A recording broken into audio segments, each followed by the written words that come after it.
Hey guys, welcome back once again to the civil point. तो हम लोग live आ चुके हैं, सारे स्टूडेंट लाइव आ जाइए, ठीक है।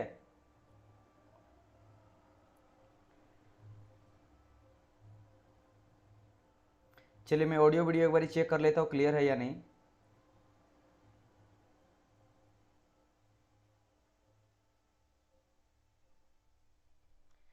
हे guys, welcome back once again to the civil point. चलिए ऑल क्लियर है। सो हम लोग क्लास को आगे बढ़ा सकते हैं, राइट। एंड आज हम लोग एक ब्रांड न्यू टॉपिक को स्टार्ट करने वाले हैं, या फिर बोल सकते हो एक सब्जेक्ट ही है, that is call your welding, right. हम लोग आज वेल्डिंग को स्टार्ट करने वाले हैं। मैं आप लोग का जो थर्मल वाला सेक्शन है कंप्लीट में पढ़ा दिया हूँ, जिसमें बात करेंगे। सबसे पहले मैं आप लोग को बताया हूँ किसके बारे में, थर्मोडायनेमिक्स। देन आप लोग को मैं बताया आप लोग को आईसी इंजन के बारे में एंड आरसी के बारे में। तो ये सभी चीज़ जो है वो क्लियर हो चुका है। आज हम लोग स्टार्ट करने वाले हैं वर्कशॉप में वेल्डिंग को, बिकॉज हम लोग वर्कशॉप में कास्टिंग देख चुके हैं, तो हम लोग कास्टिंग पढ़ लिए। अब बारी है वेल्डिंग का। जिस तरह कास्टिंग इतना बड़ा सब्जेक्ट है, टॉपिक है, उतना बड़ा वेल्डिंग आपका नहीं है, ठीक है। कास्टिंग बड़ा है, इसमें वेल्डिंग छोटा है, तो ये ज़्यादा दिन नहीं लगेगा। विद इन अ वीक मैं आपको इसको कंप्लीट करवा दूंगा। एक सप्ताह से भी कम टाइम में मैं इसको कंप्लीट करवा दूंगा, राइट, ठीक है। तो एक सप्ताह से कम में मैं इसको करवा दूंगा आप लोग को कंप्लीट। चलिए बताइए आप लोग का तैयारी वगैरह कैसा चल रहा है, मुझे आप बताइए एक बारी। मैं एक बारी चेक कर लेता हूँ ऑडियो।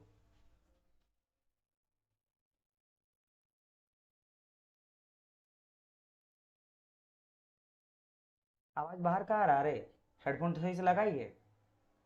अंदर अंदर देखो, अंदर डालो, तब फिर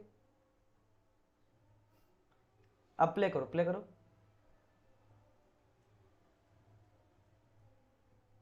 ठीक है,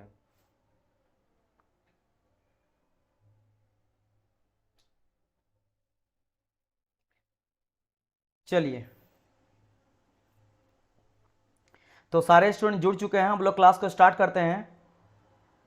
चलिए प्रिपरेशन शानदार है, और मैं आप लोग का देख भी रहा था, कुछ स्टूडेंट बोल रहे थे कि प्रिपरेशन कैसा चल रहा है। तो सत्या बोल रहे थे, एंड फिर अनुराग का मैं मैसेज देख रहा था, बोला जा रहा कि पुअर है, फिर बोल रहा था सेम ईयर। पुअर क्यों है, अच्छा प्रिपरेशन क्यों नहीं चल रहा। और आप देखो, मैं आप लोग का एग्जाम टाइम आप लोग का साथ रहूँगा, ठीक है। जब तक आप लोग का एग्जाम नहीं हो जाएगा मैं आप लोग का साथ रहूँगा। अभी जब आपका सब्जेक्ट कंप्लीट हो जाएगा ना, मैं टाइम निकाल निकाल के मैं आप लोग को रिवीजन भी करवाते रहूँगा। Clear my point note. जैसे मान लो कभी संडे हो गया, या सब्जेक्ट जब कंप्लीट हो जाएगा, तो कंप्लीट थर्मोडाइनमिक्स को एक दिन में मैराथन लेके 3-4 घंटा में रिवीजन करवा दिया। कभी फिर से 3-4 घंटा लगा के मैं आपको वेल्डिंग को रिवीजन करवा दिया, कभी आईसी इंजन को रिवीजन करवा दिया, कभी आरएससी को रिवीजन करवा दिया। और एक बार नहीं, एग्जाम आते आते तक मैं मुझे अगर टाइम मिले तो मैं आप लोग को 2 बार 3 बार रिवीजन करवा दूंगा। उससे क्या होगा, आप लोग का रिवीजन भी होता रहेगा। और किस तरह से रिवीजन करना, शॉर्ट टाइम और पीरियड में। अगर आप मान लो 30 घंटा का लेक्चर है, उस 30 घंटा को आप 3 घंटा या 4 घंटा में रिवीजन करना है, तो कैसे आप कम टाइम में करते हो रिवीजन, उसके भी बारे में आप लोग को बताऊंगा। तो आप बिल्कुल भी टेंशन नहीं लेना है ना। आप बिल्कुल भी अभी डिमोटिवेट नहीं होना है कि नहीं हो रहा तैयारी या पुअर चल रहा है। आप बस काम अपना करते जाओ, जितना आपको टाइम मिल रहा है रिवीजन करते हैं, लेक्चर अच्छी तरह से देख जाओ। कम से कम अगर आप लेक्चर लाइव अटेंड करते हो तो होता क्या, आप लेक्चर में ही चीज़ों को समझ जाते हो। बस आपको एक बार क्या करना, पीडीएफ खोल के पढ़ना है। हो सकता है कि आपको 100% याद ना रहे, कुछ चीज़ें मिस हो जाए, वो अच्छी बात होता है। आप 2 बार देखो, 3 बार देखो, 4 बार देखो, आप देखोगे कि फर्स्ट टाइम में 50% याद हुआ, सेकंड टाइम में और कुछ याद हुआ। इस तरह का धीरे धीरे देखो, मेहनत तो करना पड़ेगा, है ना, मेहनत करना पड़ेगा। लेकिन आप 2-3 बार देखोगे तो ऑटोमेटिकली आपका प्रिपरेशन अच्छा होते जाएगा। और बहुत बच्चों का मुझे पर्सनली व्हाट्सअप आता है, आज भी आया, रेगुलर आता है कि सर तैयारी काफ़ी अच्छा चल रहा है, और हम लोग मतलब मज़ा आ रहा पढ़ने में, सभी चीज़ें क्लियर समझ आता है, एक दिन में पूरा मैं देख लिया, है ना। तो चल रहा है, तो आप बिल्कुल अपने आप पे बिलीव रखो, डिमोटिवेट नहीं होना है। क्योंकि मैं इस तरह का मैसेज देखता तो बुरा लगता है आप लोग के लिए, है ना, कि आप लोग डेली आ रहे हो, पढ़ रहे हो, फिर भी समझ नहीं आ रहा है। ऐसा नहीं, अपना 100% दो। जैसे कुछ चीज़ें भूल रहे हो, कुछ चीज़ें याद रहे हो, तो वो सबके साथ होता है। ये मत सोचो कि मेरे साथ हो रहा, सर पढ़े लेकिन याद नहीं हो रहा, पूरा का पूरा, पूरा का पूरा किसी को भी एक बारे में याद नहीं होता। मैं यहाँ जो पढ़ा रहा हूँ, सभी चीज़ों को समझा रहा हूँ, तो मैं कई बारी, जैसे 3 बैच चल रहा है आप लोग का, चाणक्य बैच, तो 3 बारी सोचो, मैं 3 सब्जेक्ट, एक सब्जेक्ट को 3-3 बार पढ़ा रहा हूँ। और ये कब आता है, विद इन 3 मंथ का बात कर रहा है। सोचो साल भर में 10 बार एक सब्जेक्ट को पढ़ाता हूँ और मैं 6 साल से कितना बार पढ़ा चुका हूँ। तो मुझे लग रहा है कि एक एक सब्जेक्ट को मैं 15, 20, 30 बार पढ़ाया हूँ, तब जाके आज के टाइम पे मैं हर एक चीज को एक्सप्लेन करता हूँ। फिर भी बहुत सारे जगहों पे लगता है कि यहाँ पे और कुछ जानना चाहिए, और कुछ होना चाहिए, राइट। तो कभी भी पढ़ाई का अंत नहीं होता है। अगर कोई बोल दे कि मैं ज्ञानी हो गया, मुझे तो सब पता है, वो किसी के साथ नहीं होता है। तो ये सभी चीज सबके साथ होता है। अगर आप पढ़ रहे हो, कुछ चीजें भूल रहे हो, तो वो कोई बुरी बात नहीं है, ठीक है। बस हार नहीं मानना, ये इंपॉर्टेंट है। क्लियर। चलिए, तो अपने आप कॉन्फिडेंट रखना और अपने आप को प्रिपरेशन करते रहना है। So dear student, welcome back once again. आज हम लोग स्टार्ट करने वाले हैं वेल्डिंग को, राइट। वेल्डिंग जो होता है वो काफी इंपॉर्टेंट और एसेंशियल प्रोसेस होता है इन दी मैन्युफैक्चरिंग प्रोसेस। जो आप मैन्युफैक्चरिंग प्रोसेस होता है, यानी कि प्रोडक्शन इंजीनियरिंग होता है, जहां पे कोई भी रॉ मटेरियल से फाइनल प्रोडक्ट को रेडी किया जाता है। तो उसमें से मैंने कहा था कि कोई भी रॉ मटेरियल ले लो, जैसे आप लोहा ले लिए, आयरन ले लिए, है ना, एफी उसको दिखाया जाता है आयरन को, है ना, आयरन को सिंबल एफी से दिखाया जाता है, ओके। तो अगर आप लोहा से कुछ चीज, कोई एक फाइनल प्रोडक्ट बनाना चाहते हो, जैसे सपोज करो कि आयरन का आप बनाना चाहते हो कोई शाफ्ट या पिस्टन या कुछ भी चीज, आयरन रहे या कोई एलॉय रहे, जैसे स्टील का बनाना चाहते हो या कास्ट आयरन का बनाना चाहते हो, तो इसमें हम लोग अलग अलग मैन्युफैक्चरिंग प्रोसेस करते हैं। जैसे कि कास्टिंग भी कर सकते हैं हम लोग, कोई एलॉय वगैरह अगर बनाना है तो हम लोग कास्टिंग करते हैं, उसको मेल्ट करके प्री मोल्ड केविटी में, प्री मोल्ड केविटी मतलब पैटर्न के थ्रू केविटी बनाते हैं, उसमें मोल्टेड मेटल को डाल के सॉलिडिफाई हो जाता है, तो मुझे कास्टिंग मिल जाता है। हो सकता है हम लोग मेटल कटिंग करेंगे। क्या करेंगे हम लोग? मेटल कटिंग, है ना। मेटल कटिंग मतलब कि जिस शेप एंड साइज का मुझे चाहिए फाइनल प्रोडक्ट, उसको कटिंग वगैरह करेंगे, है ना। इसके अलावा हम लोग इसके अलावा कर सकते हैं हम लोग क्या, फिनिशिंग कर सकते हैं, फिनिशिंग, या कर सकते हैं हम लोग फॉर्मिंग कर सकते हैं। फॉर्मिंग मतलब ढाल सकते हैं। जैसे कि मान लो कोई लंबा सा रड है, लंबा रड को आपको करना क्या, बेंड करना है, यानी कि इसको सर्कल जैसा बनाना, सर्कल बनाना। तो आप क्या करोगे, उसको फॉर्मिंग मतलब हीट का या प्रेशर का अप्लाई करके इसको मोड़ दोगे।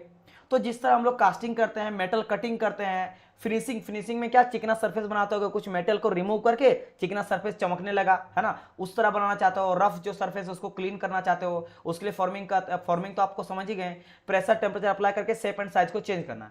सिमिलरली इसी तरह से आ जाता है मेरा वेल्डिंग भी। इसी तरह से क्या आ जाता है, मेरा वेल्डिंग भी आ जाता है प्रोसेस। तो वेल्डिंग एक तरह से ऐसा प्रोसेस होता है जो कि मैन्युफैक्चरिंग प्रोसेस का वन ऑफ पार्ट होता है, जो यूज किया जाता है ड्यूरिंग द मैन्युफैक्चरिंग, राइट। तो आप समझ गए कि बहुत सारे प्रोसेस में से वन ऑफ देम ये मेरा वेल्डिंग होता है। अब बारी ये आता है कि जब मैं आप लोगों को कास्टिंग समझाया था, कास्टिंग मैंने समझाया था कि कास्टिंग जो होता है मेरा इनिशियल होता है। अगर कोई बोले कि कास्टिंग और वेल्डिंग में क्या अंतर है, क्या अंतर है, तो आपको यह बताना है कि कास्टिंग जो होता है ना, वो मेरा इनिशियल प्रोसेस होता है। इनिशियल मतलब सबसे पहला प्रोसेस। आप देखो, आप ऐसा तो वेल्डिंग कब करोगे, मेरा बात समझो। आप वेल्डिंग करना चाहते हो तो दो पीस को जोड़ना चाहते हो, ये आपका पहला पीस है और ये आपका दूसरा पीस है। इन दोनों पीस को आप जोड़ना चाहते हो, वेल्डिंग के थ्रू आप जोड़ना चाहते हो, तो पहले ये दोनों पीस को बनाना पड़ेगा ना। पहले दोनों पीस को, मान लो ये मेरा स्टील का, ये मेरा किसका है, मान लो सपोज करो ये भी मेरा स्टील का है और ये भी मेरा स्टील का, दो स्टील का मेरा प्लेट है। अभी स्टील बनेगा कैसे, आपको पता है स्टील एलॉय होता है मेरा कार्बन का और आपके आयरन का, कार्बन आयरन का एलॉय होता है। तो पहले आपको स्टील को बनाना पड़ेगा ना। अब स्टील एलॉय है, एलॉय को बनाने का कैसे बनता है, आपका कास्टिंग से बनता है। तो पहले आप कास्टिंग से बनाओगे, उसके बाद आप वेल्डिंग करोगे। वेल्डिंग क्या करोगे, इन दोनों के बीच में यहाँ पे जोड़ दोगे, ज्वाइन कर लोगे वेल्डिंग के थ्रू, है ना। या तो इसी को मेल्ट करके जोड़ दोगे या फिर कोई एक्स्ट्रा फिलर मटेरियल यूज करेंगे, उसके थ्रू क्या कर देंगे, जोड़ देंगे। जैसे याद करो, हम लोग करते हैं किसमें, ब्रेजिंग में करते हैं या सोल्डरिंग में। सोल्डरिंग में क्या करते हैं, बेस मेटल मेरा नहीं पिघलता है, एक हम लोग वेल्डर जैसा यूज करते हैं, है ना। सोल्डर पकड़ते हैं, वेल्डिंग आयरन को पकड़ते हैं और सोल्डरिंग एक पर आ जाता है, उसको हम लोग मेल्ट करते हैं, वो मेल्ट करके चिपक जाता है। तो उसी तरह ये भी एक तरह से जॉइनिंग मेथड होता है। तो पहली बात, मेरा वेल्डिंग रहे या ब्रेजिंग रहे या सोल्डरिंग रहे, तीनों का तीनों मेरा जॉइनिंग प्रोसेस होता है। क्या होता है, जॉइनिंग प्रोसेस, दो चीजों को जोड़ने के लिए। दूसरा चीज, ये मेरा प्राइमरी प्रोसेस नहीं होता, ये सेकेंडरी प्रोसेस होता है, या फिर कहीं कहीं पे इसको फाइनल प्रोसेस कहा जाता है। कि मैंने क्या करा, पहले एक स्टील का प्लेट लिया, मान लो आप रॉ मटेरियल लिए, उसको कास्टिंग किए, कास्टिंग के स्टील का प्लेट बनाए, तो ये आप कास्टिंग कर लिए। स्टील का प्लेट बनने के बाद इसका सरफेस आपका खराब है, सरफेस क्या खराब है, तो आप क्या करें, कटिंग वगैरह किए, कटिंग करने के बाद फिनिशिंग किए, फिनिशिंग के बाद आपको मस्त सा एक अच्छा सा सीट मिल गया। अब इस सीट, इस तरह का दो सीट रहा, अब दो सीट को बस आपको ज्वाइन करना है। जैसे ब्रिज वगैरह बनाना, तो कई सारा आपके इस तरह का सीट को या फिर बार्स को जोड़ के बनाया जाता, तो आप यहाँ पे ज्वाइनिंग कर दिए। तो आपने यहाँ पे ज्वाइनिंग करा, बीच में जो ज्वाइन करा, इनकी वेल्डिंग करा, वेल्डिंग एक ज्वाइनिंग प्रोसेस है। तो ज्वाइनिंग बेसिकली क्या हो गया, वेल्डिंग आपका फाइनल हो गया। फाइनल या फिर फाइनल स्टेज का या फिर लास्ट आपका मैन्युफैक्चरिंग प्रोसेस होता है। ठीक है, समझ आया कि नहीं, लास्ट मैन्युफैक्चरिंग प्रोसेस होता है, समझ आया। तो ये इनिशियल प्रोसेस नहीं होता, आपको बस समझाने का मतलब ये होता है कि इनिशियल नहीं होता, क्योंकि जब आप वेल्डिंग करते हो तो पहले से बना हुआ कोई पीस मिलता है तब जाके वेल्डिंग करते हो। ऐसा नहीं कि रॉ मटेरियल उठाए डायरेक्ट वेल्डिंग करके बन गया, ऐसा नहीं होता, राइट। या रॉड अगर जोड़ रहे हो तो रॉड को पहले बनाना तो पड़ेगा ना, 2 रॉड आपका बन के रेडी रहेगा, 1-2, तब जाके उसको ज्वाइन करोगे, राइट। ये चीज ध्यान रखना। लेकिन कास्टिंग जो पढ़ाए थे, कास्टिंग मेरा इनिशियल आपका प्रोसेस होता। क्यों भाई? कास्टिंग जब करोगे, जो आपके पास रॉ मटेरियल रहेगा वो टूटा रहे, फूटा रहे, बेंड रहे, कोई सा मतलब जैसा भी रहेगा, आपको कोई फर्क नहीं पड़ता कैसा भी रहे, because in of the day उसको आपको मेल्ट करना है, और मेल्ट करके डालना है जिस कैविटी में जैसा बनाना उसमें मेल्ट करके पानी जैसा डाल दो, है ना, लिक्विड फेज में। वो आफ्टर सॉलिडिफिकेशन के बाद आपको फाइनल प्रोडक्ट मिल जाएगा। तो this is the basic definition, और आप बोल सकते हो कि difference between welding and casting. ये तो मैं कनेक्ट कर दिया जो मैं कास्टिंग पढ़ाया था और वेल्डिंग पढ़ाया था। इसके अलावा मैं ये भी समझाया कि वेल्डिंग मेरा एक तरह से क्या होता है, मैन्युफैक्चरिंग प्रोसेस होता है, राइट। ये भी समझ गए। अब बारी आता सर जी इसका डेफिनेशन बता दिए, what is the proper definition या engineering definition of welding. Welding क्या होता है? तो वेल्डिंग अब प्रोसेस होता है जॉइनिंग का, 2 चीजों को जोड़ने के लिए यूज में लाया जाता है। अब बारी आता सर जी क्या जोड़ने के लिए मेटल से मेटल ही होना चाहिए? अगर मेटल नॉन मेटल को जोड़ेंगे तो बिल्कुल आप कर सकते हो। तो you should have to remember this, the process of joining a same और डिफरेंट मटेरियल कंपोनेंट। हो सकता है आप एक मेटल को मेटल से आप जोड़ रहे हो, सपोज करो एक मेरा आयरन का है, एक मेरा स्टील का है, आप जोड़ो, कोई दिक्कत नहीं है।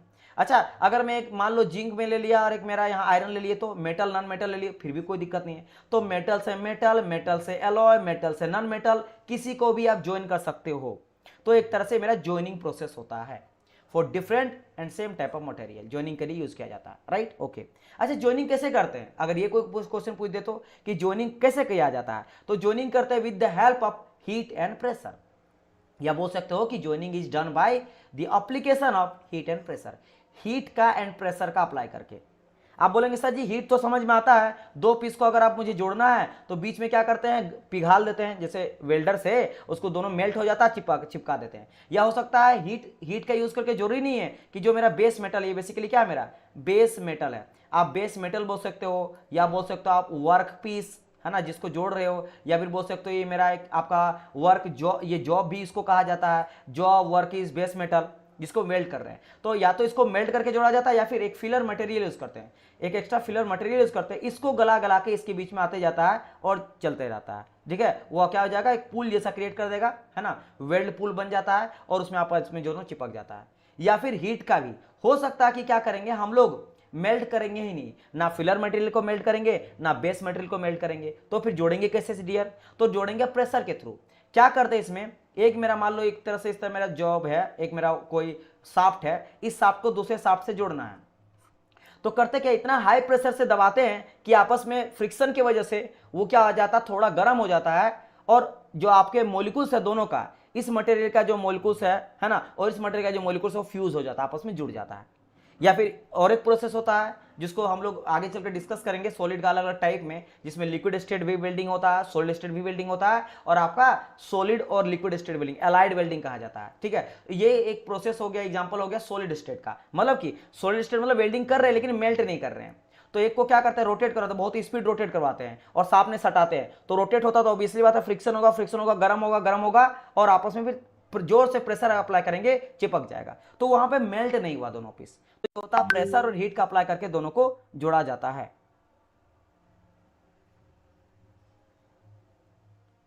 ठीक है, समझ आया कि नहीं? ये चीज आप लोग को ध्यान में रखना है, राइट। चलिए,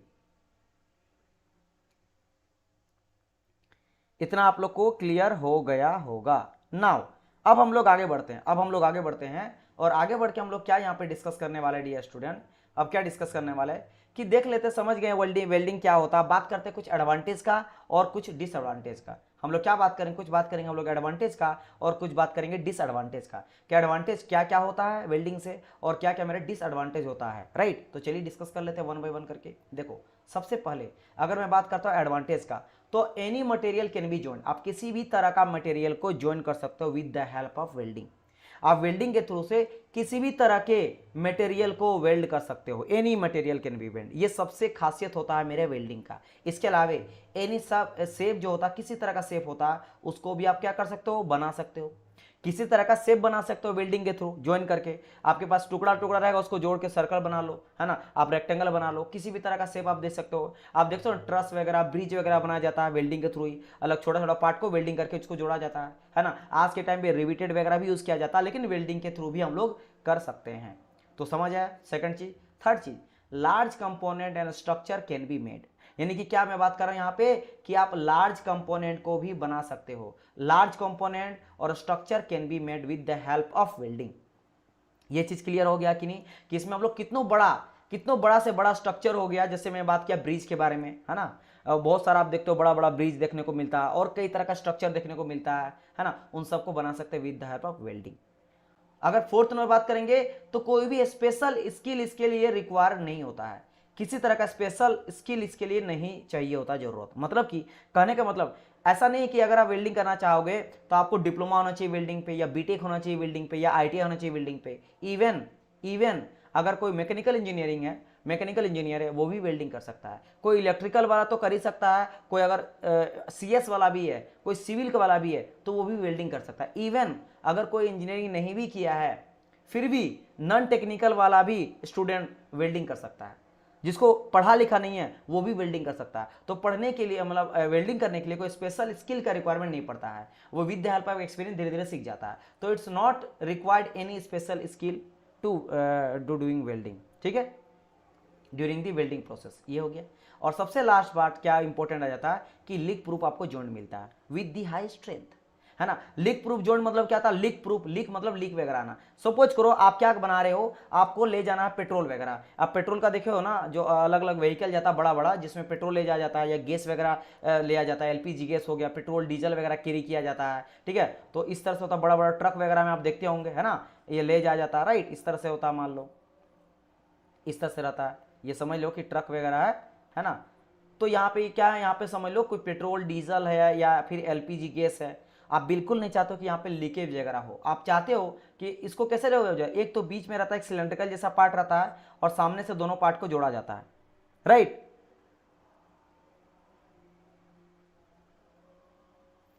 ठीक है, एक सेकंड में डिस्कस कर रहा हूं। तो यहाँ पे एक रेक्टेंगल जैसा पार्ट रहा, फिर यहाँ पे इधर से जोड़ा जाता है, इधर से जोड़ा जाता है, इधर से जोड़ा जाता है, इन दोनों को जोड़ा जाता है। तो यहाँ पे अगर जोड़ रहे हो तो आप चाहते हो कि बिल्कुल भी कोई तरह का लीकेज वगैरह ना हो। तो आप चाहते हो कि मुझे पूरी तरह से लीक प्रूफ जॉइंट मिले और स्ट्रेंथ भी अच्छा होना चाहिए। अच्छा, और एक चीज, स्ट्रेंथ हाई इतना हो जाता है ना वेल्डिंग का, आप इससे कंपेयर कर सकते हो कि स्ट्रेंथ इतना हाई हो जाता है कि जहां पे वेल्डिंग किया जाता है, जहां पे मेरा वेल्ड जोन होता है, जहां पे मान लो ये मेरा एक पीस है और ये मेरा दो पीस है, this is my first piece, है ना, ये मेरा पहला पीस है और मेरा सेकंड पीस है, और दोनों पीस को अगर मैं यहाँ पे वेल्डिंग कर रहा हूँ, इस जगह पे मेरा वेल्ड जोन होता है, वेल्ड जोन होता है। तो समटाइम जो आपका वेल्ड स्ट्रेंथ होता है, ये मेरा बेस मेटल से भी ज्यादा स्ट्रॉन्ग हो जाता है। क्या मैं बात कर रहा हूं कि जो मेरा वेल्ड का स्ट्रेंथ होता है ना, वेल्ड का स्ट्रेंथ होता है, वो मेरा बेस मेटल से भी ज्यादा होता है। तो ये इस तरह से आपको देखने को मिलता है, ये सभी एडवांटेज। हाँ, अब मैं क्वेश्चन लेता हूं, यहाँ पे दो क्वेश्चन आया, आप लोग बीच में क्वेश्चन वगैरह डालते रहिएगा, जैसे जैसे जरूरत पड़ेगा मैं आप लोग से पूछते रहूंगा। क्वेश्चन क्या रहा sir, under water building required special skill. मैंने कहा कि मोस्ट ऑफ द केस कहा जाता है नो स्किल रिक्वायर्ड। मतलब देखो, आप बोल रहे ठीक है सर अंडर वाटर में सिखा जाता है, तो वो सिखा देगा, ठीक है। आप बोले ना, ये चीज बताइए, क्या अंडर वाटर में वेल्डिंग करने के लिए उसको डिप्लोमा चाहिए स्पेशल, कि नहीं अगर आप अंडर वाटर कर रहे हो तो आपको वेल्डिंग में बीटेक करके आइए, ये डिग्री रहेगा तभी करने देंगे, नहीं, ये एक्सपीरियंस के बेसिस पे। समझा। अगर कोई अदर भी कोर्स किया, अगर वो नहीं भी किया है तो वो सिखा के ट्रेनिंग देके हो जाएगा। स्पेशल स्किल रिक्वायर्ड मतलब कि फंडामेंटल, जैसे अगर आप जेई बनना चाहते हो कहीं पे या एई बनना चाहते हो असिस्टेंट इंजीनियर, तो आपको भाई कितना आप तेज क्यों ना हो, आप एग्जाम को निकाल क्यों ना लोगे, लेकिन आपके पास डिग्री होना ही चाहिए। कहीं कहीं पे एक्सपीरियंस मांगा ही जाता है, अगर एक्सपीरियंस है आपके पास और डिग्री नहीं है तो तब भी नहीं कर सकते हो। समझ आया। सपोज करो एक चीज बताओ कि जैसे मान लो आप जेई बनते हो, रेलवे में जेई, अगर कोई बच्चा डिप्लोमा मान लो सीनियर सेक्शन इंजीनियर बन जाता है, बीटेक मांग रहा है, तो क्या कोई डिप्लोमा किया वो सीनियर सेक्शन इंजीनियर नहीं बन सकता है, वो काम नहीं कर सकता, बिल्कुल कर सकता है, लेकिन आपके पास डिग्री नहीं है तो नहीं कर सकते हो। समझिए मेरी बात की नहीं। तो यहाँ पे क्या कोई स्पेशल स्किल रिक्वायर्ड नहीं है, आप टाइम के साथ सीखोगे। वैसे तो किसी भी चीज में जाओगे तो आपको ट्रेनिंग थोड़ा बहुत दिया जाता है, तो वो सीख जाता है ना। चलिए, हाँ देखो यहाँ पे बोल रहे सर जी वेल्डिंग जो होता है एक ब्रांच होता है मेरा, है ना, वेल्डर एक ब्रांच होता है, लेकिन नॉन वेल्डर वाला भी कर सकता है ना। आप देखोगे ना, आप सिंपल सा लॉजिक समझो ना, बुक वाला डेफिनेशन छोड़ो, आप जाओ मार्केट में जो वेल्डिंग करता है आप जाके पूछिएगा, जो वेल्डिंग वगैरह करते हैं ना, जो बनाया जाता है, जैसे घर में आप लगाते हो ना, गेट वगैरह बनाते हो, नॉर्मल वेल्डिंग वगैरह करते हो, आप जाके उससे पूछना कि भाई साहब आप कुछ वेल्डिंग वगैरह किए हैं क्या, वेल्डर है आप हैं, आप पूछिएगा जाके, आपको आंसर खुद मिल जाएगा, मुझे बताने का जरूरत नहीं है। वो बोलेगा नहीं मैंने कुछ नहीं, बस ऐसे घर में चल रहा है, पापा करते थे मैं सीख गया, कर रहे हैं। समझ आया? आप इससे समझो मेरी बात, है ना। लेकिन अब कहीं कहीं पे स्पेशल जहां पे वेल्डिंग का रिक्वायरमेंट पड़ता है, कुछ खास कंडीशन पे, वहां पे कुछ सीखना पड़ता है, राइट। ये चीज है, मतलब मैं बोल दिया उसका मतलब मैं पूरा एकदम लक्ष्मण रेखा नहीं ड्रॉ कर दे रहा हूं कि नहीं, मतलब नहीं तो नहीं होगा, कुछ खास एप्लीकेशन पे रिक्वायर पड़ सकता है, लेकिन मोस्ट ऑफ द केस में आपको जरूरत नहीं पड़ता है, राइट। और वो चीज भी सिखाया जा सकता है with the help of training वगैरह करके, राइट। ओके,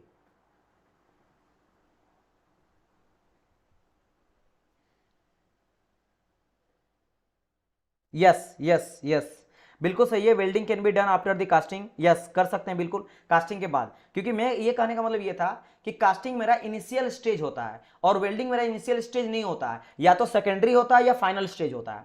वेल्डिंग आप कब करोगे, आप खुद सोचो, वेल्डिंग कब करोगे, जब आपका पास पीस रहेगा, दो पीस को जोड़ने के लिए, तो पीस पहले कास्टिंग से, मशीनिंग से, या किसी और मैन्युफैक्चरिंग प्रोसेस से, फॉर्मिंग से पहले बनाया गया है। जैसे मान लो दो पाइप को जोड़ो, तो पाइप पहले बनेगा, पाइप को जोड़ दो तो पाइप पहले बना है ना, कास्टिंग के थ्रू बना है, फॉर्मिंग के थ्रू, बहुत सारा और मैन्युफैक्चरिंग प्रोसेस के थ्रू बना है, फिर आपको बस जोड़ना है। तो मेरा प्राइमरी ये मेरा प्रोसेस नहीं होता, बस आपको ये बनाना, लेकिन कास्टिंग मेरा प्राइमरी प्रोसेस होता है, ठीक है। तो कास्टिंग के बाद वेल्डिंग कर सकते हैं, बिल्कुल कर सकते हैं, है ना, समझ आए। चलिए, तो ये हो गया मेरा एडवांटेज। ना we are going to discuss और सम डिसएडवांटेज के बारे में डिस्कस करते हैं, कुछ मेरा डिसएडवांटेज भी देख लेते हैं हम लोग, कौन कौन सा डिसएडवांटेज मुझे देखने को मिलता है। तो पहला, power supply is needed in general. Power supply जो होता है वो मेरा जनरली चाहिए होता है, पावर सप्लाई, क्योंकि विदाउट पावर सप्लाई के बिना, मतलब पावर सप्लाई के बिना सिंपली आप वेल्डिंग नहीं कर सकते हो। पावर सप्लाई के बिना वेल्डिंग नहीं कर सकते हो, तो आपको यहाँ पे पावर सप्लाई चाहिए ही होगा। क्लियर? तो ये हो गया एक डिसएडवांटेज, क्योंकि ये अगर नहीं होगा तो आप कर नहीं सकते हो। सेकंड चीज, कॉस्टली होता है, थोड़ा सा कॉस्टली होता है। अलग अलग तरह का आप देखोगे वेल्डिंग प्रोसेस होता है, वेल्डिंग होल्डर मिलता है, वेल्डर मिलता है ना। तो उसके लिए आपको डीसी करंट वगैरह चाहिए, उसके लिए आपको जनरेटर या कोई डिवाइस रखना पड़ेगा जो पावर सप्लाई देगा। तो कुल मिला के बात यह आ जाता है कि इट्स अ कॉस्टली प्रोसेस, है ना, कॉस्टली थोड़ा हो जाता है। चलिए, और अगर बात करते हैं स्पेशल टूल, कुछ स्पेशल टूल रिक्वायर होता है, मतलब कि जैसे टूल होल्डर हो गया, है ना, टूल होल्डर हो गया, वेल्डर मशीन हो गया, समझ आया। और बहुत सारे चीज़ का रिक्वायरमेंट पड़ता है, फिलर मटेरियल का रिक्वायरमेंट पड़ता है, और कई चीज़ों का रिक्वायरमेंट पड़ता है, टूल्स वगैरह का रिक्वायरमेंट पड़ता है, एसेसरीज का पड़ता है ना, उन सब का जरूरत पड़ता है।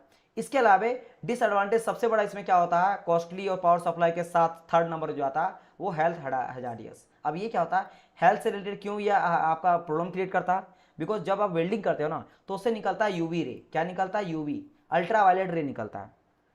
वो आपके स्किन के लिए भी डेंजरस हो सकता है और आपके आंख के लिए भी डेंजरस हो सकता है। तो आपको आंख से ही बचाना, इसलिए वेल्डिंग जब करते हैं तो शील्ड पहना जाता है ना, शील्ड लगा के वेल्डिंग किया जाता है, या फिर हेलमेट वगैरह पाया जाता है, उसको, उससे आपका आंख भी बचता है। और वेल्डिंग के टाइम पे ग्लव्स वगैरह पहना जाता है, एप्रन पहना जाता है, शूज पहना जाता है, इंडस्ट्रियल शू पहना जाता है। इन सब चीज़ का ध्यान आपको रखना पड़ता है ताकि किसी तरह का प्रॉब्लम क्रिएट ना हो। इसके अलावा जब वेल्डिंग करते हो तो कई तरह का जो केमिकल्स होता है, केमिकल फ्यूम्स, है ना, केमिकल फ्यूम्स वगैरह या केमिकल गैस वगैरह निकलता है ड्यूरिंग दी वेल्डिंग।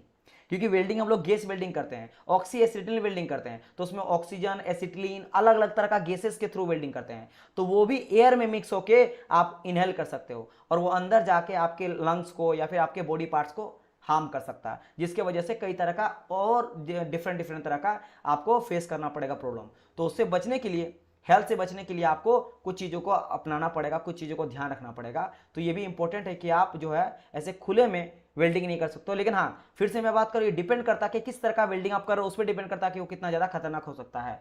वेल्डिंग कर रहे हो तो गैस वेल्डिंग करो या डीसी वेल्डिंग करते हो, आर्क वेल्डिंग करो, सॉलिड स्टेट वेल्डिंग करो, लिक्विड स्टेट वेल्डिंग करो, समझ आया, अलग अलग में। लेकिन हाँ, पाया जाता है, दैट्स वाई ये मेरा इंपॉर्टेंट हो जाता है। लेकिन हाँ, यूवी रे वाला, अल्ट्रा वायलेट सब में निकलता है। अच्छा, अगर आप खुले में करोगे तो उससे जो स्पार्क जनरेट होता है ड्यूरिंग द वेल्डिंग, वो अगर कहीं आपको चोट लग गया तो आपका हाथ जल सकता है, स्किन जल सकता है, ठीक है, तो उससे भी आपको बचाना है। तो कुछ हो गया ये एडवांटेज और कुछ हो गया मेरा डिसएडवांटेज।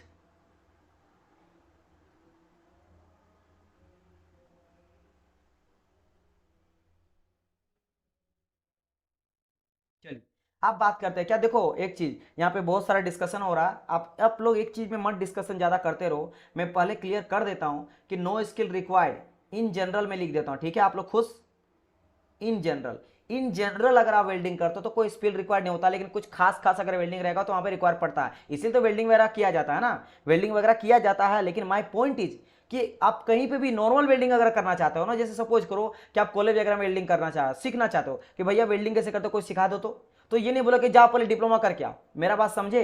एरोप्लेन आप बोलोगे भैया 2 मिनट के लिए मुझे एरोप्लेन चलाना सिखा दो तो मैं चला के आता हूं, चलाने देगा कोई, बताओ, नहीं ना, उसके लिए आपको सीखना ही पड़ेगा। जब तक आप नहीं सीखोगे एयरप्लेन कैसे चलाया जाता है वो आपको नहीं करने देगा। अगर बोलोगे 2 दिन के लिए मुझे ना बना दीजिए आईएएस, है ना, आईएएस बना दीजिए ना, मुझे संभालना है, या डीसी बना दो, बन जाएगा, नहीं ना भाई, वो नहीं कर सकता है। लेकिन आप अगर आपके पास स्किल नहीं होगा, आप वेल्डिंग कुछ भी नहीं किए फिर भी वेल्डिंग कर सकते हो, बस इतना मेरा मतलब है। आप लोग इतना अंदर चले जाते हो ना, उसी में घुसे चले जाते हो, ये दिस दैट, आप निकलो यहाँ से। बस सिंपल सा डेफिनेशन है, ये चीज ध्यान रखना है कि अगर बोल दे, देखो मेरा बात समझो, क्वेश्चन कैसे बनता है ऑब्जेक्टिव। ऑब्जेक्टिव आपका क्वेश्चन ये बनेगा कि क्या हम लोग वेल्डिंग, अगर कोई स्किल नहीं है फिर भी वेल्डिंग कर सकते हैं, यस और नो, तो कर सकते हैं ना, बस दैट्स इट। अब कुछ के लिए कर सकते हैं, कुछ के लिए नहीं कर सकते हैं, ये ज्यादा आप मत लगाओ, आगे आगे जैसे पढ़ते जाएंगे आपको सब समझ में आ जाएगा। अभी तो इनिशियल में बता रहा हूं ना, अभी तो मैं इंट्रोडक्शन दे रहा हूं वेल्डिंग का, वेल्डिंग क्या होता है, एडवांटेज डिसएडवांटेज, आज ही पूरा वेल्डिंग मत पढ़ लो, अब ये क्लास चलेगा, ठीक है। चलो अब बात करते हैं कि यहाँ पे डिसएडवांटेज हो गया, अब बात करते हैं वेल्डिंग। देखो वेल्डिंग अभी मैंने बात करता और कुछ इंपॉर्टेंट फैक्ट्स के बारे में, अभी बस इंट्रोडक्शन ही चल रहा है। पहला चीज कि ये मेरा सेकेंडरी मैन्युफैक्चरिंग प्रोसेस होता है। क्या होता है मेरा सेकेंडरी मैन्युफैक्चरिंग प्रोसेस होता है, मेरा प्राइमरी नहीं होता है। प्राइमरी अगर बात करेंगे तो प्राइमरी जैसे कास्टिंग मेरा प्राइमरी बोल सकते हो, प्राइमरी मेरा कास्टिंग हो जाता है। सेकेंडरी क्यों, क्योंकि ये आफ्टर, इसको सेकेंडरी कहीं कहीं बोला जाता है, कहीं पे फाइनल भी कहा जाता है, फाइनल मैन्युफैक्चरिंग प्रोसेस भी कहा जाता है ना, फाइनल मैन्युफैक्चरिंग प्रोसेस भी कहा जाता है। क्यों, जैसे मान लो ये रड मेरा पहला रड है, ठीक है, ये मेरा दूसरा रड है, तो देखो ये रड बना कैसे है, तो या तो रड को बनाने के लिए हम लोग वेल्डिंग आई मीन कास्टिंग किए होंगे, या फिर मेटल कटिंग किए होंगे ना, मेटल कटिंग करके इस तरह का शेप से डिजाइन दिए होंगे, मेटल कटिंग किए होंगे। और कास्टिंग के बाद आपको पता सरफेस फिनिश खराब होता है, वेल्डिंग भी कटिंग भी करेंगे तो सरफेस फिनिश खराब होता है, तो इसके बाद फिनिशिंग वगैरह किया होगा, क्या किया होगा, फिनिशिंग वगैरह किया होगा। अच्छा फिनिशिंग भी कर लिया होगा, देखो थोड़ा सा रड मेरा बैंड है, यानी कि फिनिशिंग हो सकता है फिनिशिंग से पहले या बाद में वेल्डिंग किया होगा, यानी कि फॉर्मिंग जिसको कहा जाता है, फॉर्मिंग, ये मैं आपको कास्टिंग के टाइम बता दूंगा। फॉर्मिंग मतलब उसको फॉर्म चेंज करना, उसका शेप एंड साइज चेंज करना, हीट एंड प्रेशर का अप्लाई करके, ठीक है, उसको फॉर्मिंग किया होगा। अब फॉर्मिंग हो जाने के बाद अब बचा दोनों को जोड़ना, अब यहाँ पे क्या करेंगे, सिंपल सा यहाँ पे जोड़ देंगे, वेल्डिंग कर देंगे। तो आप समझ गए होंगे कि मेरा प्राइमरी मैन्युफैक्चरिंग प्रोसेस तो बिल्कुल भी नहीं है। समझ आ गया।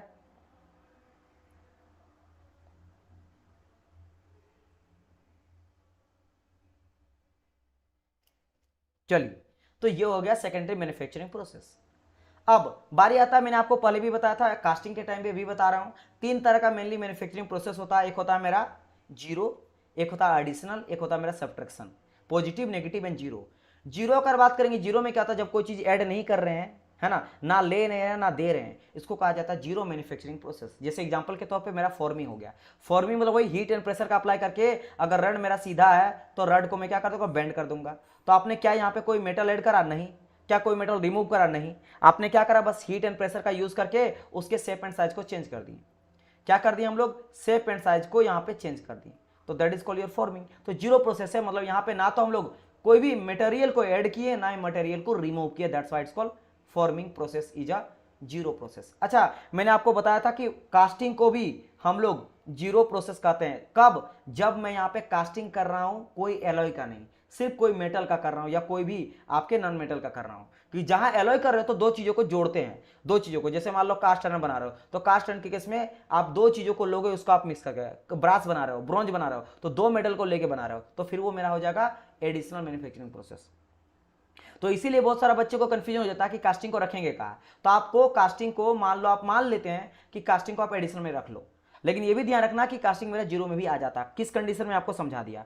तो कास्टिंग एडिशनल अगर बात करेंगे, सबसे अच्छा एग्जांपल मेरा वेल्डिंग हो गया, क्योंकि वेल्डिंग में क्या कर रहे हैं, वेल्डिंग में मैं ऐड कर रहा हूं, इसीलिए वेल्डिंग कहा जाता है मेरा एडिशनल मैन्युफैक्चरिंग प्रोसेस। सेकेंडरी समझ गए, सेकेंडरी में किस बेसिस पे, स्टेज के बेसिस में। ये जो मैंने बताया स्टेज के बेसिस बताया है ना, कि किस स्टेज में आता है, इनिशियली करते हैं या बाद में करते हैं, बाद में करते हैं इसलिए सेकेंडरी कहा दिए, या फाइनल भी कहा जाता है कभी कभी। और एडिशनल मैन्युफैक्चरिंग प्रोसेस की किस लिए बात कर रहे हैं, कि मटेरियल ऐड कर रहे हैं या रिमूव कर रहे हैं। चूंकि मैं क्या कर रहा हूं, दो पीस को जोड़ रहा हूं, है ना, तो फिलर मटेरियल यूज कर देते हैं, तो भाई इसको एडिशनल कहा जाता है ना, या दोनों को जोड़ा जा रहा, बड़ा हो जा रहा, तो एडिशनल कहा जाता है। तो ये तो सिंपल सा लॉजिक, आप देख रहे हो कि मटेरियल ऐड हो रहा है, ये चीज़ हो गया।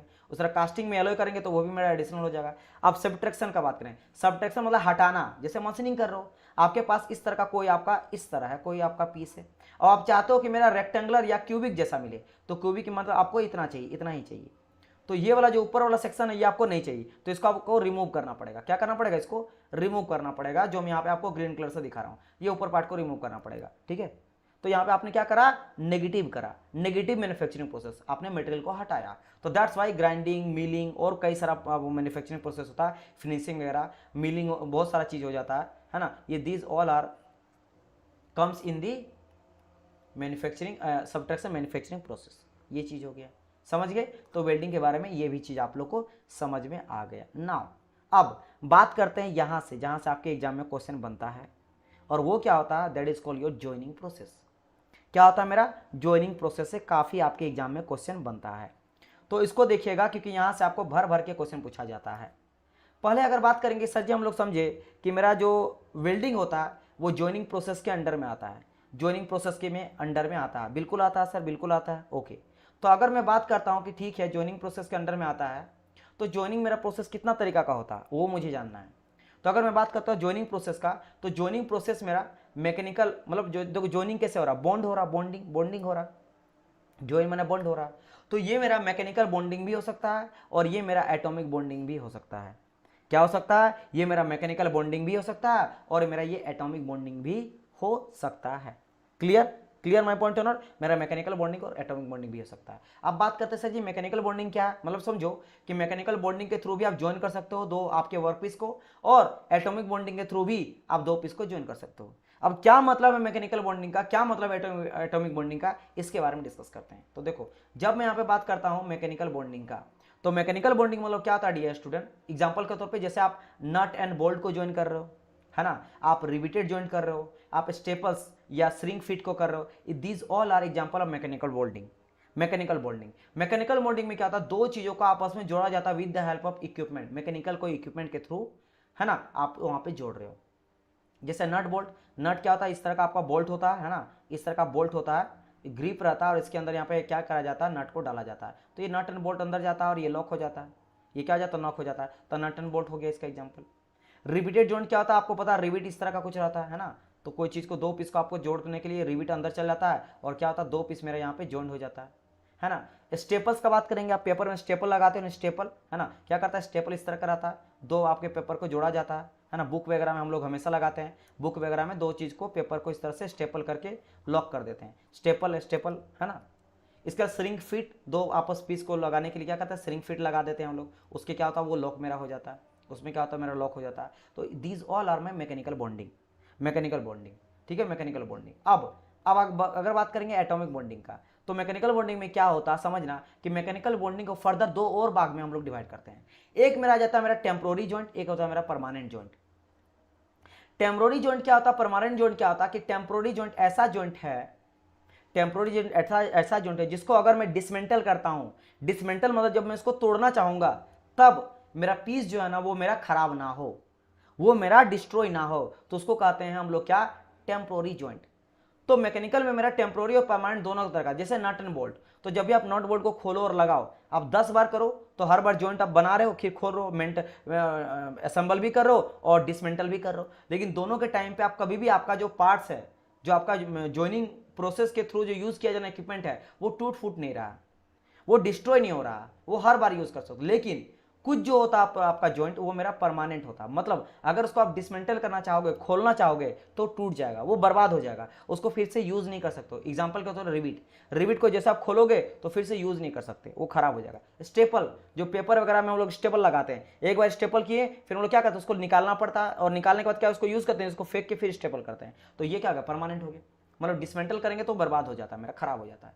श्रिंक फिट का सेम होता है, श्रिंक फिट एक बार फिट हो जाने के बाद जब उसको निकालते हैं तो उसको फिर बर्बाद हो जाता है, तो परमानेंट टेम्पोररी दोनों हो जाता है। लेकिन अगर मैं बात करता हूं यहाँ पे एटॉमिक बॉन्डिंग का, तो एटॉमिक बॉन्डिंग क्या होता है कि एटॉमिक बॉन्डिंग जितना भी होता है सब का सब मेरा परमानेंट जॉइंट होता है, सबका सब क्या होता है? मेरा परमानेंट जॉइंट होता है, यानी एक बार अगर जॉइंट हो गया तो अगर आप सोचोगे कि मैं उसको तोड़ के फिर से करूंगा तो ना ना ना, वो पॉसिबल नहीं, आपको फिर से आपको ज्वाइनिंग करना पड़ेगा। वेल्डिंग का बात की बात है, वेल्डिंग में ही आ जाता है ये, लेकिन फिर से आपको क्या करना पड़ेगा? ज्वाइनिंग या फिर वेल्डिंग करना पड़ेगा।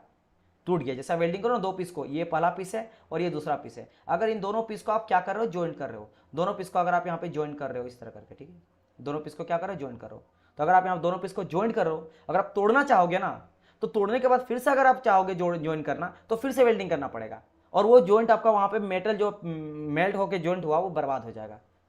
यानी कि जो आपका ज्वाइंटिंग पार्ट है, वेल्डिंग पार्ट है, वो डिसमेंटल हो जाएगा, वो डिस्ट्रॉय हो जाएगा, खराब हो जाएगा। ये हो गया दोनों अंतर। और एटॉमिक बॉन्डिंग क्यों कहा जाता है, इसमें क्या होता है, मेटल जो होता है ना, जो भी मेटल को या वर्कपीस को या जॉब को, जिसको आप दो वर्कपीस को जोड़ना चाहते हो, तो दोनों में क्या होता है कि मेल्ट होके, है ना, किसी ना किसी तरह से मेल्ट होके, या फिर दोनों का जो एटम रहता है वो आपस में फ्यूज होके जॉइंट हो जाता है। मेल्ट तो मैंने वो लूंगा क्योंकि वो सब फिर लिक्विड में आ जाएगा, है ना, तो ये सॉलिड भी हो सकता है, एलाइड भी हो सकता है, लेकिन उसमें क्या होता है, जो आपस में आई मीन इलेक्ट्रॉन बोल लो या फिर एटम बोल लो या मोलिकुल्स बोल लो, जो वर्कपीस का मोलिकुल्स है वो आपस में फ्यूज हो जाता है, जॉइंट हो जाता है, तो उसको कहा जाता है एटॉमिक बॉन्डिंग। ठीक है, एटॉमिक बॉन्डिंग आपके लिए इंपॉर्टेंट क्या है, क्योंकि आपके लिए इंपॉर्टेंट मैकेनिकल बॉन्डिंग नहीं है, आपके लिए इंपॉर्टेंट है एटॉमिक बॉन्डिंग। यही हम लोग पढ़ने वाले हैं। आपके लिए क्या इंपॉर्टेंट है, एटॉमिक बॉन्डिंग, यानी कि जितना तरह का हम लोग बॉन्डिंग यूज करने वाले हैं, पढ़ने वाले हैं, वो सब का सब मेरा परमानेंट रहने वाला है। मतलब अगर आप डिसमेंटल करोगे तो जॉइंट हो जाएगा, जो वेल्ड रहेगा वो टूट जाएगा, वो खराब हो जाएगा, वो फिर से काम नहीं आने वाला, फिर से आपको करना पड़ेगा वेल्ड, तब जाके फिर से जॉइंट लेगा। क्लियर, चलिए ये चीज होगी। अब बढ़ते हैं आगे। अब देखो, अगर मैं बात करता हूं एटॉमिक बॉन्डिंग का, तो ये तीन तरह का पाया जाता है। सेकंड फेज में यहाँ पे आपको क्लियर और आपको दिखाई देगा। देखो मैं यहाँ पे एटॉमिक बॉन्डिंग को फिर से यहाँ पे मैं बता रहा हूँ।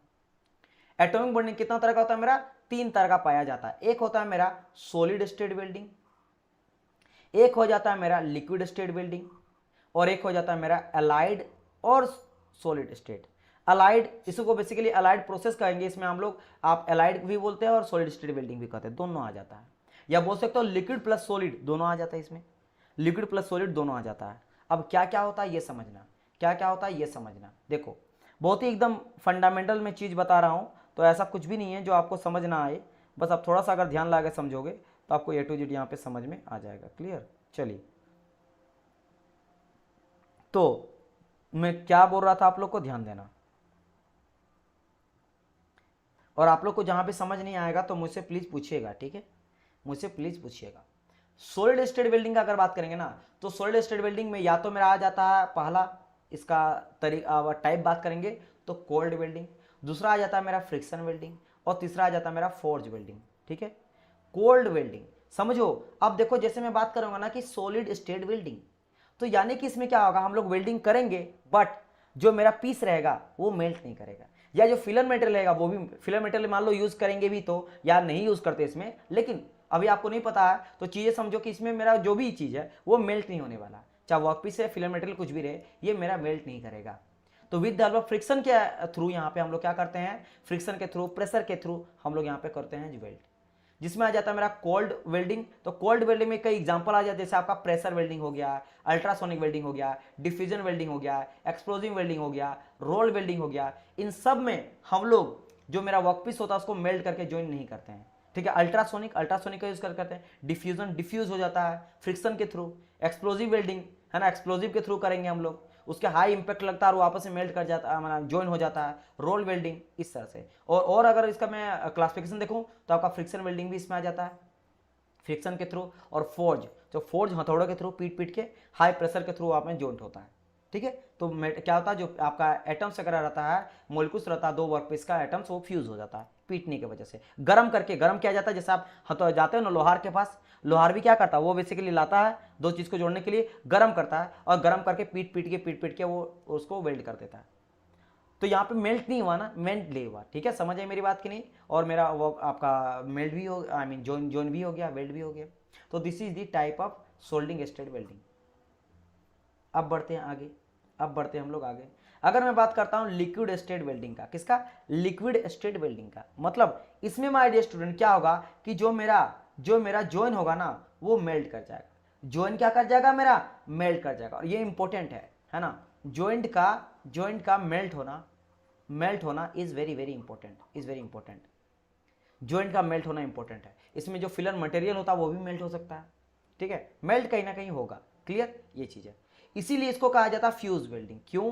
क्योंकि इसमें क्या होता है, चूंकि मेरा जब वेल्डिंग होता है ना, तो वेल्डिंग में दोनों पीस आपका मेल्ट कर जाता है। मान लो ये वर्क पीस है और ये वर्क पीस है, और बीच में कहीं जोड़ रहे हैं, तो हीट देके बीच में क्या होता है, हमारा पूरा मेल्ट कर जाएगा, मेल्ट कर जाएगा। और मेल्ट की वजह से एक पहला वर्क पीस का जो एटम रहता है, दूसरा वर्क के आपस में दोनों फ्यूज हो जाता है, दोनों एकदम मिक्स हो जाता है, अच्छी तरह से बॉन्ड क्रिएट कर लेता है। तो दैट्स वाई इसको कहा जाता है फ्यूजन वेल्डिंग। इसको क्या कहा जाता है मेरा? फ्यूजन वेल्डिंग कहा जाता है। अब जो फ्यूजन वेल्डिंग होता है, ये मेरा दो तरीका का होता है। एक होता है मेरा इलेक्ट्रिक वेल्डिंग और एक होता है मेरा केमिकल वेल्डिंग। मतलब हम लोग जो फ्यूजन वेल्डिंग करते हैं केमिकल के थ्रू भी करते हैं, है ना। अब केमिकल मतलब केमिकल गैस का यूज वगैरह का यूज करते हैं, है ना। और इलेक्ट्रिक वेल्डिंग में भाई इलेक्ट्रिक करंट का यूज करते हैं, एसी डीसी का यूज करते हैं, उन सब के थ्रू यहाँ पे क्या करा जाता है, वेल्डिंग करा जाता है। अब इसमें एग्जाम्पल हम लोग तो ये पूरा पढ़ने वाले हैं, अभी बस आप जान लो क्योंकि यहाँ से भी क्वेश्चन बनता है। तो अगर मैं इलेक्ट्रिक वेल्डिंग का बात करूंगा, इसमें मेनली तीन तरह का सबसे फेमस आपका इसका क्लासिफिकेशन होता है। एक होता है मेरा आर्क वेल्डिंग, आर्क के थ्रू से हम लोग आर्क जनरेट करते हैं, करंट के थ्रू से सर्किट मेरा जब पूरा का पूरा मेरा पावर सप्लाई किया जाता है, सर्किट क्लोज होता है तो करंट सप्लाई होता है, जिसमें मेरा क्या होता है, इलेक्ट्रोड लेते हैं पॉजिटिव नेगेटिव टर्मिनल्स, है ना। तो मेरा जो पॉजिटिव टर्मिनल मान लो अभी मैं आपको समझाऊंगा, नेगेटिव से पॉजिटिव की ओर जाता है, बीच में एयर रहता है, एयर आयनाइज होता है, जिसकी वजह से आर्क जनरेट होता है, ठीक है। तो आर्क वेल्डिंग इसको कहा जाता है। तो आर्क वेल्डिंग का एग्जांपल यहाँ पे क्या क्या आ जाता है, तो आर्क वेल्डिंग का एग्जांपल देखो वन बाय वन कर मैं यहाँ पे टोटल बताने वाला हूँ, और इस सब का एग्जांपल अपना याद कर लेना, बहुत इंपॉर्टेंट क्वेश्चन यहाँ पे बनता है। जैसे कि आपका हो जाता है SMAW यानी कि सिल्डेड मेटल आर्क वेल्डिंग। क्या हो जाता है मेरा? सिल्डेड मेटल आर्क वेल्डिंग यानी कि SMAW। फिर बात करेंगे मिग और MIG TIG, बहुत ही फेमस है। मिग मतलब क्या हो जाता है कि आपका metal inert gas welding, metal inert gas welding, तो वेल्डिंग है ही, है ना, मेटल इनर्ट गैस। TIG मतलब tungsten inert gas, tungsten inert gas welding हो गया। अब बात करेंगे SAW मतलब क्या था, सबमर्ज आर्क वेल्डिंग। आप लोग रिप्लाई करते रहो जहां समझ नहीं आएगा तो। क्या आ जाता है मेरा? Submerge arc welding. और जब मैं बात करूंगा PAW का, तो PAW मतलब होगा एटॉमिक हाइड्रोजन वेल्डिंग। अच्छा वो AHW हो गया, एटॉमिक हाइड्रोजन वेल्डिंग। ये क्या हो गया मेरे? देखो AHW मतलब एटॉमिक हाइड्रोजन वेल्डिंग, और ये हो जाएगा PAW प्लाज्मा आर्क वेल्डिंग। तो ये हो गया plasma arc welding, atomic hydrogen welding, है ना, सबमर्ज आर्क वेल्डिंग, आपका MIG मिग और टिग हो गया, टंगस्टन और आपका that is called your tungsten हो गया, और आपका मेटल इनर्ट गैस वेल्डिंग हो गया, और आपका सिल्डेड मेटल आर्क वेल्डिंग हो गया। समझ आ रहा है ना? समझ आ रहा कि नहीं बताइए?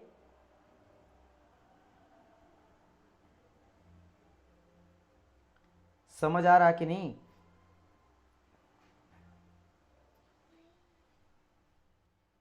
ठीक है, चलिए इसके बाद अगर मैं बात करता हूं क्या, सेकंड इसका क्लासिफिकेशन आपके इलेक्ट्रिक वेल्डिंग में ही आ जाता है मेरा क्या, रेजिस्टेंस वेल्डिंग। क्या आ जाता है मेरा? Resistance welding. रेजिस्टेंस वेल्डिंग में अगर बात करेंगे कितना तरह का हो जाता है आपका, कितना तरह का अगर हो जाता है, इसके बारे में अगर मैं डिस्कस करता हूं तो आप देख सकते हो, जैसे आपका हो जाता है स्पॉट वेल्डिंग, है ना, स्पोर्ट्स वेल्डिंग आ जाता है। अच्छा इसके अलावा बात करेंगे तो मेरा सीम वेल्डिंग आ जाता है। अच्छा इसमें बात करेंगे तो मेरा आ जाता है प्रोजेक्शन वेल्डिंग आ जाता है। क्या आ जाता है मेरा? प्रोजेक्शन वेल्डिंग आता है। इसके अलावा बात करेंगे तो इसमें आ जाता है मेरा HFRW। ये क्या हो जाता है भाई? ये हो जाता है मेरा हाई फ्रीक्वेंसी रेजिस्टेंस वेल्डिंग। क्या हो जाता है मेरा? हाई फ्रीक्वेंसी रेजिस्टेंस वेल्डिंग, है ना। इसके अलावा बात करेंगे हम लोग, मेरा आ जाता है फ्लश बेट वेल्डिंग। और इसका तीसरा क्लासिफिकेशन होता है इंडक्शन वेल्डिंग। तीसरा क्लास में होता है इंडक्शन वेल्डिंग, किसका? इलेक्ट्रिक वेल्डिंग का। सेम क्या बोल रहे हैं सर जी? थोड़ा कोई बात नहीं, अभी आप अगर चीजें देखो, अभी हम लोग वन बाय वन कर सबको समझने वाले हैं। MIG क्या होता है, TIG क्या होता है, क्या होता है, हर एक चीज समझेंगे। अभी तो मैं आपको बस क्लासिफिकेशन बता रहा हूं, अभी अगर समझ नहीं आ रहा तो बस देख लो, ये सभी आता है, जैसे पढ़ोगे तो सब चीज याद हो जाएगा। और आप लोग ये टेंशन मत लो कि क्या किसको क्या बोलते हैं, यहाँ पे मैं एक बार ही लिख दिया हूँ, देखो यहाँ पे SMAW shielded metal arc welding, MIG metal इनस gas welding, TIG tungsten inert gas welding, SAW submerged arc welding, PAH atomic hydrogen welding, CAW carbon arc welding, PAW plasma arc welding, HFR high frequency resistance welding. तो ये सब मैं यहाँ पे लिख दिया हूँ, यहाँ लिख दिया हूँ, तो आप बिल्कुल टेंशन ना लो। तो जो भी चीज़ यहाँ पे है सब चीज़ को वहाँ पे मेंशन कर दिया हूँ। क्लियर? ठीक है, चलिए ये चीज़ हो गया। और क्या बोल रहे, रिपीट कर दिए मैंने, कहा ना डियर स्टूडेंट, SMAW मतलब क्या, shielded metal arc welding. MIG मतलब कि metal inert gas welding. TIG tungsten inert gas welding. SAW मतलब क्या हो गया बताइए? हाँ हाँ समझ आ रहा ना, submerge arc welding. PAW plasma arc welding. AHW आपका हो गया एटॉमिक हाइड्रोजन वेल्डिंग। ये सभी यहाँ पे आ जाता है, और बाकी यहाँ पे तो मैं आपको बता दिया इन दोनों के बारे में। केमिकल वेल्डिंग में आ जाता है आपका गैस वेल्डिंग, कई तरह का गैस वेल्डिंग के बारे में डिस्कस करेंगे, है ना। जैसे आपका आ जाता है oxy acetylene welding, very famous oxy acetylene, है ना। इसमें ऑक्सीजन और एसिटिलीन गैस लेते हैं, एक रेशियो में लेते हैं, है ना। उसके बाद डिस्कस 1:3 के रेशियो में, अभी हम लोग बाद में डिस्कस करेंगे। और ऑक्सी एसिटिलीन होता क्या, फॉर्मूला सब बात करेंगे। इसमें मेरा केमिकल वेल्डिंग में आ जाता है, मेरा थर्मिट वेल्डिंग भी आ जाता है। क्या आ जाता है मेरा, थर्मिट वेल्डिंग भी आता है, इसके बारे में डिस्कस करेंगे, राइट। ये चीज हो गया आपका। और लास्ट आ जाता है मेरा क्या, allied and solid state welding. Allied मतलब क्या होता है, मिक्स करके, मतलब इसमें क्या होगा, इसमें क्या होता है, मान लो कुछ वर्कपीस वगैरह जो वेल्ड कर रहे हो, कुछ मेरा मेल्ट होगा भी और कुछ मेरा मेल्ट नहीं भी होगा, इसलिए इसको क्या कहा जाता है, अलाइड और सॉलिड स्टेट वेल्डिंग। जैसे लिक्विड था, लिक्विड में फिलर मटेरियल रहे या वर्कपीस रहे, मेल्ट होना इंपॉर्टेंट है, मेल्ट होता है, कहने का मतलब ये है, कहने का मतलब क्या कि मेल्ट होता है, इसलिए सॉलिड लिक्विड स्टेट कहा जा रहा है। सॉलिड स्टेट की बात करें तो मेल्ट नहीं होता है। यहां बात करें कुछ मेरा मेल्ट होता भी है, कुछ नहीं भी होता है ना, इसलिए कहा जाता है अलाइड प्रोसेस या अलाइड वेल्डिंग, है ना।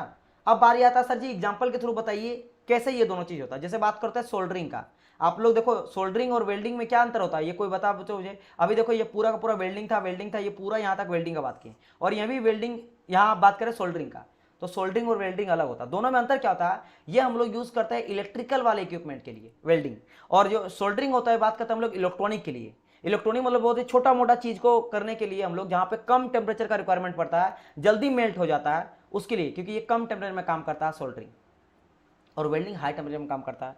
तो इलेक्ट्रॉनिक पार्ट के लिए, है ना, हम लोग मेल्ट करने के लिए इसका यूज करते हैं। अच्छा, और एक चीज मैं बता देता हूं कि सोल्डरिंग में क्या आप क्या देखते हो,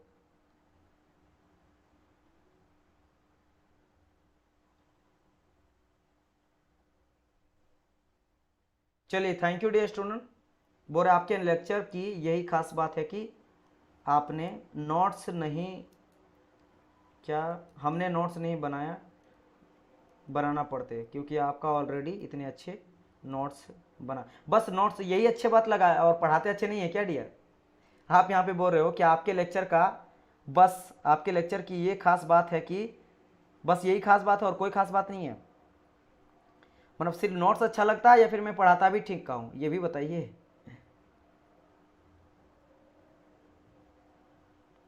चलिए इसके लिए थैंक यू सो मच, लेकिन मेरा और एक क्वेश्चन है, काउंटर क्वेश्चन है कि क्या बस नोट्स ही अच्छा है। चलिए तो जैसे सोल्डरिंग में क्या होता है, सोल्डरिंग में सोल्डर वगैरह यूज करते हैं तो सोल्डर मेल्ट हो जाता है ना। आप देखते ना व्हाइट कलर का रहता है ना, तो वो मेल्ट हो जाता है, लेकिन जो जिससे हम लोग वेल्ड करते हैं, जो मेरा सोल्डर आयरन होता है, वो मेल्ट नहीं करता है। या फिर जिसको हम लोग जिस, मान लो कोई इक्विपमेंट होता है, जो इक्विपमेंट जहां पे हम लोग कर रहे हैं सोल्डरिंग, वो मेल्ट नहीं होता है, वो मेल्ट नहीं होता है। अच्छा अच्छा अच्छा, ये स्पेशलिटी है आपके, okay thank you thank you thank you. हाँ मुझे पता, बस ने बोला, मैं जानबूझ के ऐसे पूछ दिया। चलिए तो आप ब्रेजिंग का बात करें, सिमिलरली ब्रेजिंग में भी देखा जाता है, जिसको कर रहे हैं, जैसे मान लो सोल्डरिंग कहाँ देखने को मिलता है, आपका फोन खराब हो जाता है, लेपी खराब हो जाता है, डेस्कटॉप खराब हो जाता है, तब जाते हो, तो जहां देख रहे हैं सर्किट वगैरह हम करते हैं, तो सर्किट को मेल्ट नहीं होता है, सर्किट मेल्ट नहीं होता, बस वहां पे क्या करा, यानी वर्कपीस जिसमें कर रहे हो वो मेल्ट नहीं होता है, उसके ऊपर अगर सोल्डर है तो वही मेल्ट करके फिर नया डाल दिया जाता है, तो वहां पे एक चीज मेल्ट हुआ, एक चीज नहीं हुआ। ब्रेजिंग में सेम होता है। एडेसिव बॉन्डिंग मतलब मान लो फेविकल वगैरह, आप क्या करते हो, बुक वगैरह साटते हो ना फेविकल वगैरह का, है ना, नोट्स की मेहनत से बच जाते हैं। हाँ मैं आप लोग के लिए करता हूँ ताकि आप लोग कम लेक्चर में ध्यान दो, क्योंकि अधिकतर बच्चे क्या आता है 2 घंटा पढ़ा रहे तो लिखने में ही टाइम चल जाता है ना। और अब मैं अगर लिख के बताऊंगा ना, तो मैं आधा घंटा जो ले मैं 2 घंटा का लेक्चर पढ़ाता ना, मैं लिख के बताऊंगा 4 घंटा लग जाएगा, मैं पक्का बता रहा हूँ। अब मैं यहाँ पे लिखूंगा सॉलिड स्टेट वेल्डिंग, बड़ा टाइम लग जाता है, तो आपको लगेगा हाँ सर बड़ा पढ़ाएं आप, 2 घंटा 10 घंटा पढ़ा दी 20 घंटा पढ़ाए, एक्चुअल में 4-5 घंटा होता है ना। तो वो जानबूझ के टीचर क्यों लिखते हैं, मैं आपको बताता हूँ, टाइम खींचने के लिए। टीचर जो है ना, टीचर जैसे बोर्ड में पढ़ा रहे हैं या कभी भी पढ़ा रहे हैं, तो जानबूझ के वो अगर चाहे तो वो भी पीपीटी का यूज कर सकते हैं अच्छा खासा, लेकिन नहीं किया जाता। मैं आपको बताता हूँ रीजन, बहुत बार ऐसा मुझे भी कहा जाता है कि सर जी 40 आवर का लेक्चर देना है तो 10 लेक्चर में कंप्लीट मत करिएगा, उसको खींच के लिख के बताइएगा, उसमें ज़्यादा टाइम लगता है, समझ आया, ज़्यादा टाइम लगेगा आपको, लड़का लोएगा कि हाँ 40 घंटा का लेक्चर पढ़ाएं, क्योंकि अधिकतर टाइम लिखने में तो लग जाता है, लेकिन लिखा हुआ रहता तो मुझे भी समझाना है, जितना पढ़ाएंगे वो टू द पॉइंट आपको पढ़ाने में टाइम लगता है। इसलिए मैं जब 1 घंटा पढ़ाता हूँ 1.5 घंटा पढ़ाता हूँ तो प्रॉपर मैं 1.5 घंटा बोलते रहता हूँ, क्योंकि मेरे पास लिखने का कोई जगह ही नहीं है ना, क्योंकि नोट्स आपका रेडी रहता है, बस टोटल समझाया जाता है। अगर ये लिखना रहता तो अपन लिखते आधा घंटा करके, ड्रॉ करता आधा घंटा करके, है ना। उन सभी चीज़ से मैं आपको बताता हूँ कि आप ध्यान दो इसमें, ठीक है। मैं बात करता है एडिसिव बॉन्डिंग का, कैसे मेरा अलाइड में आता है। एडिसिव बॉन्डिंग में क्या करते हो, फेविकोल से आप पेज वगैरह साटते हो, बुक साटते हो, तो वहाँ पे क्या होता है, जो आपका एडिसिव रहता है फेविकोल होता है, वो लिक्विड फेज में रहता है, है ना, वो एक तरह से मेल्ट रहता है, लेकिन जो अब जिसको साट रहे वो तो मेल्ट नहीं रहता है, तो उन दोनों को साट देता हूँ। अब ये मत बोल रहे हैं कि सर उसके वजह से भीग के वो भी गीला हो जाता है, ऐसा मत समझना, ठीक है। चलिए, मेल्ट का बात कीजिए, पूरा भी पानी तो नहीं हुआ ना, ये समझ लो। तो ये हो गया मेरा क्या, सभी का यहाँ पे मैंने बात करा, यहाँ पे कुछ था और इस वाले सेक्शन को मैं यहाँ पे और बता दिया। तो यहाँ से ये चीज़ आप लोग को क्लियर यहाँ से हो गया होगा, क्लियर यहाँ से हो गया होगा, बताइए समझ गए ना, इतना समझ में आ गया ना।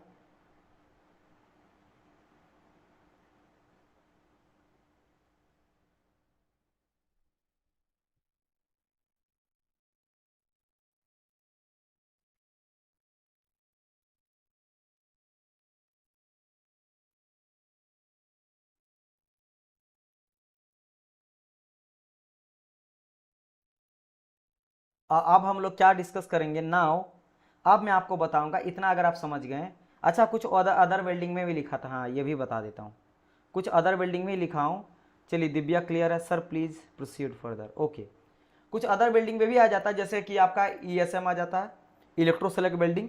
कुछ आता है आपका LBW, है ना, LBW आप लेग बिफोर विकेट मत समझ लेना, ये इसको कहा जाता है लेजर बीम वेल्डिंग।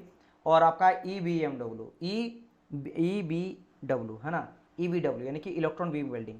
इन सबको ना तो लिक्विड में रखा गया, ना सॉलिड को, ना एलाइड में रखा गया, ठीक है, इन सबको अलग रखा गया। ऑलमोस्ट अगर मैं बात करता हूँ, यहाँ पे लिख दिया गया देखो लिक्विड स्टेट, तो आपको लगेगा सर जी कहीं ना कहीं लिक्विड स्टेट में आता है, लेकिन फिर भी ये अलग रखा गया, क्योंकि आप बोलेंगे सर इलेक्ट्रोसेलेक्ट बात करें लेजर बीम, तो लेजर बीम के थ्रू मेल्ट करेगा, वेल्ट करेगा, तो लिक्विड में आएगा क्या, एक्चुअल में आता है लिक्विड में, लेकिन फिर भी इसको अदर बिल्डिंग में रखा गया, कुछ खास इसके प्रॉपर्टी के चलते, कुछ खास प्रॉपर्टी के चलते। आप बोलेंगे क्यों क्यों रखा गया, क्योंकि देखो होता लिक्विड में है, लेकिन मैं लिक्विड को दो भाग में डिवाइड करा था, एक मैंने डिवाइड करा था इलेक्ट्रिक वेल्डिंग, और मैंने कहा था केमिकल वेल्डिंग।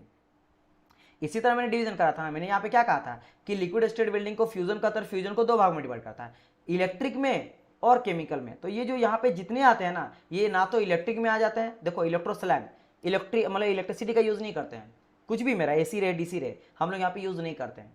लेजर भी वेल्डिंग क्या AC DC कुछ भी, कोई भी इलेक्ट्रिक वेल्डिंग इलेक्ट्रिसिटी का यूज कर रहे हैं क्या, नहीं ना, तो दैट्स वाई इसको नहीं रखा गया इसमें। और बात करते हैं केमिकल का, गैस वेल्डिंग वगैरह, तो देखो laser beam welding, electron beam welding, तो ना तो यहाँ पे गैस वगैरह यानी कि केमिकल का यूज कर रहे हैं, ना इलेक्ट्रिक का यूज कर रहे हैं, तो दैट्स वाई इसको क्या करा गया, है तो लिक्विड लेकिन सबसे हटके अलग वेल्डिंग में इसको रखा गया, इन तीन को। कौन कौन सा वेल्डिंग, एक बात करेंगे हम लोग इलेक्ट्रोस्लैग का, एक बात करेंगे हम लोग लेजर बीम का, है ना, और बात करेंगे इलेक्ट्रॉन बीम वेल्डिंग। अब देखो आप लोग ज्यादा लालच मत होना, आप लोग ज्यादा लालची मत होना कि सर सब पढ़ा दीजिए यहाँ पे जितना बताए हैं। अब मैं यहाँ पे आप लोग को बस यहाँ से क्वेश्चन बनता है इसलिए टोटल बताया, आप देख सकते हो कितना सारा है, बट अब मैं आप लोग को वही सब बताऊंगा जो आपके सिलेबस में दिया गया, जहां से आपके एग्जाम में क्वेश्चन बनता है। मैं तो यहाँ पे इतना बता दिया जो M.Tech तक पढ़ता है, ठीक है, काफी चीजों के बारे में बता दिया, और यहाँ पे और चीज को मैं नहीं, कुछ चीजों को ऐड नहीं करा, और अगर मैं बताता तो और कई तरह का वेल्डिंग होता है, लेकिन मैं यहाँ पे आपको बताऊंगा सिलेक्टेड चीजें, लेकिन जो बहुत इंपॉर्टेंट है, जैसे MIG, TIG, SAW, PAW, AH, है ना, ये सब मैं आपको बताऊंगा। स्पॉट वेल्डिंग, सीम वेल्डिंग, आपका flash butt welding, induction welding, gas welding हो गया, थर्मिट वेल्डिंग हो गया, है ना, ये सब बात करेंगे, pressure welding, ultrasonic, fusion, explosive, roll, समझ लो, यहाँ पे इतना है, यहाँ पे इतना रहा, यहाँ पे इतना रहा, यहाँ पे इतना रहा, ठीक है। यहाँ अदर में आ गया, अदर में भी कुछ के बारे में डिस्कस करेंगे, लेजर बीम के बारे में, इलेक्ट्रोसेल, जो मतलब इंपॉर्टेंट है, जहां से एग्जाम में आपका क्वेश्चन बनता है, जहां पे कोई भी एग्जाम में क्वेश्चन बना है, उस टॉपिक को मैं करवा दूंगा। क्लियर, चलिए तो यहां तक समझ गए। अब बात करते हैं क्या, जॉइंट्स के बारे में, ठीक है। अभी हम लोग जॉइंट्स के बारे में भी आज देखने वाले हैं, देन स्टार्ट करेंगे आर्क वेल्डिंग को। तो आर्क वेल्डिंग को हम लोग कल से स्टार्ट करेंगे, आज हम लोग देखने वाले हैं जॉइंट्स के बारे में। समझ लेते हैं कि जॉइंट्स क्या होता है। देखो, अगर मैं बात करता हूं जॉइंट का, किसके बारे में बात करता हूं, जॉइंट का, तो जॉइंट मेरा मेनली तीन तरह से पाया जाता है, मतलब जो वेल्डिंग करते हैं, वेल्डिंग में जो जॉइंट होता है वो तीन तरह का होता है। जॉइंट मतलब वेल्डिंग में जॉइंट का बात कर रहा हूँ। एक मेरा होता है ऑटोजीनस जॉइंट, एक होता जाता है मेरा होमोजीनस जॉइंट, और एक हो जाता है मेरा हेट्रोजीनस जॉइंट। क्या हो जाता है, एक हो जाता है मेरा ऑटोजीनस, एक हो जाता है होमोजीनस, एक हो जाता है मेरा हेट्रोजीनस, ठीक है। वे तो हम लोग स्टेट भी पढ़ चुके हैं ना, मैं आपको बता चुका हूँ, है ना, आपके थर्मोडाइक्स में पढ़ा चुका हूँ, ऑटोजीनस, होमोजीनियस, हेट्रोजीनस, तो थोड़ा बहुत तो नॉलेज होगा ही, लेकिन उसी टर्म यहाँ पे समझना। जब मैं बात करता हूँ ऑटोजीनस जॉइंट का, तो वैसा जॉइंट जिसमें मेरा कोई भी फिलर मटेरियल यूज नहीं करेंगे, ऑटो मतलब अकेले, जो वर्कपीस ही मेरा मेल्ट करके या फ्रिक्शन के थ्रू, जैसे भी जरूरी नहीं कि मेल्ट ही हो रहा है, फ्रिक्शन के थ्रू जॉइंट होगा, लेकिन कोई भी फिलर मटेरियल का यूज नहीं करेंगे, एक्स्ट्रा मटेरियल का। जैसे मान लो यहाँ पे मेरा पहला है और ये मेरा दूसरा है, दो पीस को जोड़ रहे हैं, तो क्या करते हैं ना, एक मेरा फिलर मटेरियल लेंगे, तीसरा कोई ऐसा लेंगे मटेरियल, और क्या करेंगे, इसको गर्म करके इसके अंदर हम लोग पिघाल के डालेंगे, जिसकी वजह से दोनों जॉइंट होगा, इसको कहा जाता है फिलर मटेरियल।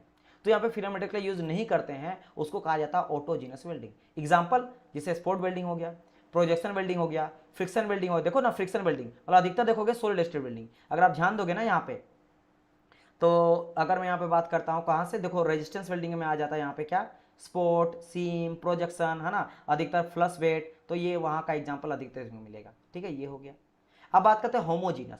होमोजीनस में क्या, फिलर यूज करेंगे, फिलर मटेरियल यूज करेंगे, लेकिन ये जो हम लोग फिलर मटेरियल रहेगा वो सेम रहेगा बेस मटेरियल के जैसा, यानी कि सेम, देखो यहाँ पे filler is use with the same composition of base metal, जैसा मेरा बेस मेटल रहेगा उसी का हम लोग फिलर मटेरियल यूज करेंगे। मान लो आप क्या कर रहे हो, दो मेरा है स्टील को आप कर रहे हो वेल्डिंग, तो स्टील को वेल्डिंग करने के लिए हम लोग स्टील का ही फिलर मटेरियल यूज करेंगे। आप कास्ट आयरन कर रहे हो तो कास्ट आयरन का ही करेंगे, अगर आप आयरन का कर रहे हो तो आयरन का करेंगे, इस तरह से हम लोग देखा जाता है। तो this is called homogeneous. Example sir ji बता दीजिए, एग्जाम्पल सर जी बता दीजिए। तो एग्जाम्पल के तौर पे हो गया SMAW हो गया, ESW हो गया, MIG हो गया, TIG हो गया, MIG हो गया, गैस हो गया, थर्मल वेल्डिंग हो गया। This all are example of homogeneous welding, homogeneous joints. अब बात करते हैं थर्ड नंबर में हेट्रोजीनस जॉइंट। हेट्रोजीनस में भी फिलर यूज करेंगे, बट इस बार जो फिलर होगा वो जिसका हम लोग कंपोजिशन जो बेस मेटल है उससे अलग होगा, अलग से बना रहेगा। जैसे कि मान लो सपोज करो हम लोग सोल्डरिंग और ब्रेजिंग में, तो सोल्डरिंग और ब्रेजिंग में जो हम लोग यूज करते हैं सोल्डर का, है ना, वो कुछ अलग मटेरियल का बना रहता है, और जो जिसको बेस जो बेस मेटल को जिसको मुझे ज्वाइंट करना है वो अलग रहता है। होता नहीं कि हम लोग क्या करते हैं, अगर बात करें सोल्डरिंग में, तो हम लोग मोबाइल वगैरह खोलते हैं, मान लो कोई पे स्पीकर खराब हुआ है तो वायर वगैरह टूट जाता है, तो वायर को लेते हैं और उसको ज्वाइंट कर देते हैं। तो वायर का जो अंदर में मान लो कॉपर का बना है ना, और जो चीज़ को ज्वाइंट करे वो मान लो कॉपर या जिंक या कुछ भी है ना, कोई और चीज़ का, और जो सोल्डर होता है वो बिंदु दोनों से अलग होता है। ठीक है, वो दोनों से अलग होता है। Filler use with the different composition of base metal, base metal से अलग कंपोजिशन से बनाया जाता है मेरा किसको, फिलर को। ये हम लोग देखते हैं सोल्डरिंग और ब्रेजिंग में। तो these all are different types of joints जो हम लोग को देखने को मिलता है इन वेल्डिंग, जो हम लोग को वेल्डिंग में देखने को मिलता है। क्लियर। चलिए अब यहाँ पे हम लोग कल क्या डिस्कस करेंगे, आर्क वेल्डिंग के बारे में फुर्सत से मैं कराऊंगा, और आर्क वेल्डिंग को मैं कंप्लीट करवा दूंगा। तो मैं सोचा था आज ही इसको करवाने के लिए, लेकिन इसके लिए मुझे और 1 घंटा चाहिए होगा, क्योंकि यहाँ पे मैं आपको पूरा समझाऊंगा आर्क बेसिकली। क्योंकि अगर देखो आर्क वेल्डिंग नेक्स्ट जो क्लास है ना, ये बहुत इंपॉर्टेंट इसलिए रहने वाला है क्योंकि इसमें आपको ये पता चलेगा कि आखिर कैसे मेरा आर्क को जनरेट करा जाता है, कैसे करंट हम लोग सप्लाई करते हैं, उससे मेरा दो पीसे, दो जो मान लो ये मेरा वर्क पीस है, दो पीस को आपस में कैसे ये मेल्ट करके जॉइंट हो जाता है। अब कैसे इलेक्ट्रॉन, क्योंकि बेसिकली तो क्या होता है, इलेक्ट्रिसिटी इलेक्ट्रॉन का, इलेक्ट्रॉन ही मेरा ट्रांसफर होता है, तो इलेक्ट्रॉन से कैसे हम लोग हीट इतना डेवलप हो जाता है कि मेल्ट हो जाता है वो बताएंगे, और कैसे कंटिन्यूस आर्क मेरा बने रहता है वेल्डिंग के थ्रू। ठीक है, ये समझाएंगे। तो ये पूरा फंडामेंटल में आपको समझाने वाला प्रिंसिपल, क्योंकि अगर आप ये समझ गए तो बाकी सारा आर्क वेल्डिंग आप समझ जाएंगे। क्योंकि देखो आर्क वेल्डिंग अगर बात करेंगे तो आर्क वेल्डिंग में कई सारा मैं आपको बताया था, TIG MIG इसी में आ जाएगा, PAW AHW SAW, है ना, SCW SMAW, ये सब समझ में आएगा अगर आपको आर्क वेल्डिंग का प्रिंसिपल समझ आ गया। तो हम लोग समझेंगे आर्क वेल्डिंग का प्रिंसिपल क्या होता है। आर्क वेल्डिंग जो इलेक्ट्रॉन होता है जो कैरी करता है मेरा हीट को, उसी की वजह से जितना इलेक्ट्रॉन मेरा जनरेट होता है उसी की वजह से मेरा हीट होता है, उसी की वजह से मेल्ट होता है, तो वो मेरा प्राइमरी भी होता है सेकेंडरी भी होता है, ये समझेंगे। और कुछ चीज़ें देखेंगे कि इसमें हम लोग अगर इलेक्ट्रोड यूज़ करते हैं कंज्यूमेबल नॉन कंज्यूमेबल, किसके लिए करते हैं किसके लिए नहीं करते, ये समझेंगे। और फिर हम लोग आर्क जो होता है, आर्क होता क्या, किस शेप का होता है ना, और कितना तरह का पाया जाता है, कितना वोल्टेज देंगे तब वो होगा, और आर्क का स्ट्रक्चर कैसा पाया जाता है, बेल शेप का पाया जाता है, घंटा जैसा पाया जाता है, ऐसा कुछ। तो ये आर्क जनरेट होता है, इसमें अलग अलग चीज़ के बाद डिस्कस करेंगे, है ना। कैथोड आपका वोल्टेज ड्रॉप होता है, एनोड वोल्टेज ड्रॉप होता है, यानी स्पेस भी देखेंगे, आर्क ब्लो लेंथ कितना मेरा आर्क बनता है ना, और आर्क में और कौन कौन सी चीज़ इंपॉर्टेंट होता है सबके बारे में डिस्कस करेंगे। तो इस तरह से मैं पूरा आपको बताने वाला हूँ 1 बाय 1 करके। तो मिलते हैं हम लोग कल के लेक्चर में, और कल के लेक्चर में स्टार्ट करेंगे क्या, आर्क वेल्डिंग में के बारे में पढ़ना। क्लियर, समझ गए ना। चलिए बताइए, अगर इतना आप लोग को समझ में आ गया तो आप लोग रिप्लाई कर सकते हो कि यस सर यहाँ तक क्लियर है। चलिए सारे बच्चे जो हैं एक बार बोलिए यस। अब मैं आप लोग को छोड़ने वाला हूं। आप डिनर अपने बारे में बोल रहे हो या फिर मेरे बारे में पूछ रहे हो आप? अनुराग, आप डिनर आप अपने बारे में बोल रहे हो कि सर डिनर करना है, या मुझे बोल रहे हो कि आपने किया कि नहीं? सर नेक्स्ट लेक्चर में इनको इनको इमेज से, हाँ हाँ हाँ ठीक है, मैं इमेज इसमें डाल दूंगा। ठीक है, मैं इमेज इसमें डाल दूंगा। डिफरेंट वेल्डिंग प्रोसेस का मैं इमेज वगैरह भी लाऊंगा ताकि बेटर तरीके से आप लोग को विजुअलाइजेशन हो सके और मजा आए समझने में। ठीक है ठीक है, ये अच्छा बात है, ये मैं ऐड कर दूंगा। राइट, चलिए बताइए और चीज़ क्लियर है कि नहीं? ऑल चीज़ क्लियर, सब कुछ समझ आ गया ना? क्लियर है? ओके दिव्या, चलिए Sunil okay, yes sir clear है। आशीष सिंह, चलो ठीक है। नीलेश दीक्षित यस। और बच्चे यहाँ पे 30 तक बच्चे थे, फिर 25 हो गए, 28 हो गए, फिर लास्ट में 20 हो गए। चलिए ऑल क्लियर है। Good night, good night, good night everyone. चलिए that will be cool. Okay dear, okay. तो मिलते हैं हम लोग कल, तब तक के लिए good bye and God bless you all. And इसी तरह प्रिपरेशन करते रहिए, ठीक है। चलिए good night, good night. Okay Satya clear है, okay dear. Bye bye everyone, bye bye Pratibha, okay Pratibha clear है, चलिए ठीक है।